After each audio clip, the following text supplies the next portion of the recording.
Solar ഇടപാടിൽ മുഖ്യമന്ത്രി ഉമ്മൻചാണ്ടിയെ പ്രതിരോധത്തിലാക്കുന്ന നിർണായക തെളിവുകൾ സരിത എസ് നായർ കമ്മീഷന് മുന്നിൽ സമർപ്പിച്ചു. ബെന്നി ബെഹനാനും തമ്പാനൂർ രവിയും നടത്തിയ ഫോൺ സംഭാഷണങ്ങളാണ് പ്രധാനമായും സിഡിയിലുള്ളത്. സർക്കാരിന് സഹായകരമായി സോളാർ കമ്മീഷന് മുന്നിൽ മൊഴി നൽകണമെന്ന് ബെന്നി ബെഹനാൻ ആവശ്യപ്പെടുന്നു. എന്നാൽ ശ്രീധരൻ നായരെ മുഖ്യമന്ത്രി കണ്ടില്ല എന്നതടക്കമുള്ള കള്ളങ്ങൾ പറഞ്ഞിട്ടും താൻ മാത്രം അധിക്ഷേപിക്കപ്പെടുകയാണെന്ന് സരിത മറുപടി നൽകുന്നുമുണ്ട്.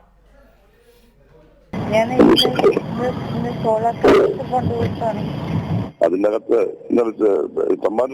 ബന്ധപ്പെട്ടായിരുന്നോ? ഞാൻ ആരുമായിട്ട് ബന്ധപ്പെട്ടിട്ടില്ല. സാറിനെ മാത്രമേ വിളിച്ചിട്ടുള്ളൂ, സാറിനെ മാത്രമേ സംസാരിച്ചിട്ടുള്ളൂ. ഏതായാലും സഹായകരമായ നിലപാടെടുക്കുക. സഹായമായ നിലപാടെന്ന് പറഞ്ഞാൽ ഒരു സൈഡ് മാത്രം മതിയോ? ഞാൻ ഈ കേസിനകത്ത് മൊത്തം അത് ഫേസ് ചെയ്യേണ്ടി വരുന്നതല്ലേ? അതെന്താ സാറ് ചിന്തിക്കാത്ത? 58 കേസ് 48 കേസ് എനിക്കുണ്ട്. ഈ 48 കേസിനകത്ത് ഈ മൊഴി വാലിഡ് ആവും.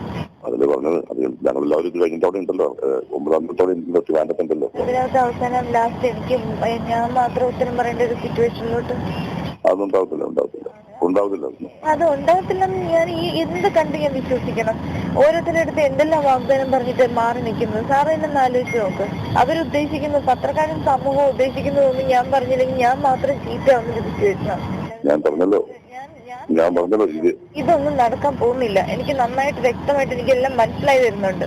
എനിക്ക് പിക്ചർ എല്ലാം മനസ്സിലായി വരുന്നുണ്ട്. ഇപ്പൊ ഞാൻ ഈ അബ്ദുള്ളക്കുട്ടിയുടെ കാര്യത്തിൽ തന്നെ ഉമ്മൻചാണ്ടി സാർ പറഞ്ഞു, ഇനിയും ഞാൻ എന്തെങ്കിലും ആരോപണം പറഞ്ഞാൽ അത് ഇതുപോലെ കളയാൻ, അങ്ങനെയല്ല, എവിഡൻസ് സഹിതമുള്ള കാര്യങ്ങൾ എന്റെ കയ്യിലുള്ളൂ.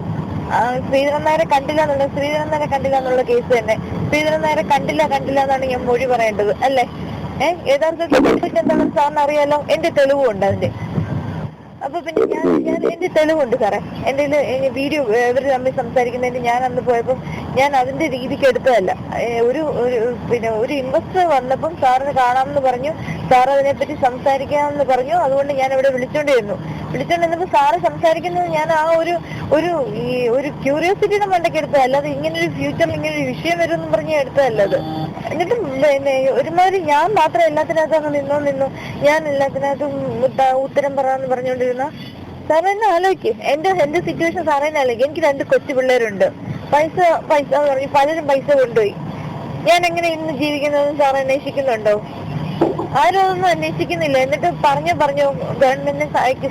എന്ത് സഹായിക്കാനാ? ഞാൻ സഹായിച്ചതിന് എനിക്ക് എന്താണ് എന്റെ പ്രൊട്ടക്ഷൻ, എനിക്ക് മേലുള്ള പ്രൊട്ടക്ഷൻ എന്താ?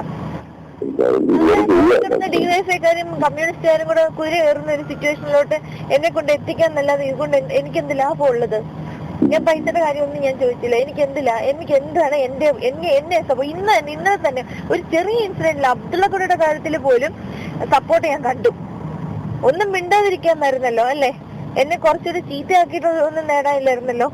അങ്ങനെ പോലും ഫേവർ ചെയ്യാത്തവരാണ് ഇനി സോളാർ കമ്മീഷനിൽ ഫേവറബിൾ ആയിട്ട് മൊഴി കൊടുത്തു കഴിയുമ്പോൾ ബാക്കി ചെയ്യാൻ പോകുന്നത്.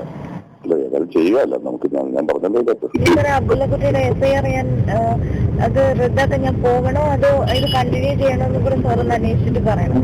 അല്ല ഇപ്പൊ ഇങ്ങനെ അയാള് ഒന്നും ചെയ്തില്ല, അയാള് വലിയ ഇതായിട്ടൊക്കെ സംസാരിക്കുന്നു, CM സപ്പോർട്ട് ചെയ്യുന്നു, അങ്ങനെയൊക്കെ വരുന്ന സിറ്റുവേഷൻ ഞാനെന്തിനാ സാറേ? ഞാൻ നാണം കണ്ടു. എനിക്ക് ഇവിടെ ജീവിക്കണ്ടേ? എല്ലാരും സ്വന്തം കാര്യം മാത്രം നോക്കിയാൽ മതി. ഞാൻ എന്റെ കൂടെ കാര്യം ഞാൻ തറ കിടക്കുന്ന റോഡിൽ കിടക്കുന്നൊന്നുമല്ലല്ലോ. ഇത്രയൊക്കെ ഞാൻ സഹിച്ചില്ല എല്ലാവർക്കും വേണ്ടിട്ട്.